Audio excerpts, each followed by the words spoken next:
The results of the Canada Revenue Agency's review of a top Liberal fundraiser's use of offshore trusts may never be made public, Public Services and Procurement Minister Carla Qualtrough confirmed this weekend, and there is no timeline for when it might be complete. I honestly don't know the exact details of their process or their procedures. If that leads to a fine or a criminal investigation, I think it's a little premature to tell, Qualtrough said of the crass review of some of the activities and names mentioned in the massive leak known as the Paradise Papers. Those names include Stephen Bronfman, a longtime family friend of Prime Minister Justin Trudeau and a fundraising powerhouse for the federal Liberal Party. Last week, the Prime Minister defended Bronfman publicly, saying he accepts the businessman's assurances that he has followed all the rules. He can assure you there's no double standard, nobody is above law, Qualtrough said this weekend.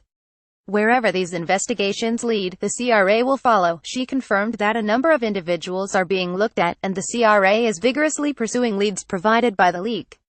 Watch how do the Paradise Papers affect Canada, but, she acknowledged, unless they find Bronfman, or unless it leads to a criminal prosecution, it's unlikely that the results will be publicized.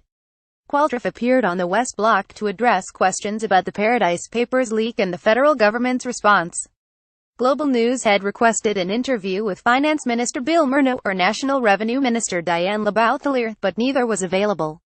Read more. Trudeau satisfied with fundraiser's explanation after Paradise Papers. Qualtrough said that Ottawa takes international tax evasion and avoidance really seriously, but it will be up to her cabinet colleagues to determine if new laws are required to crack down on what, at least at this point, are largely legal strategies to reduce tax bills by moving money offshore.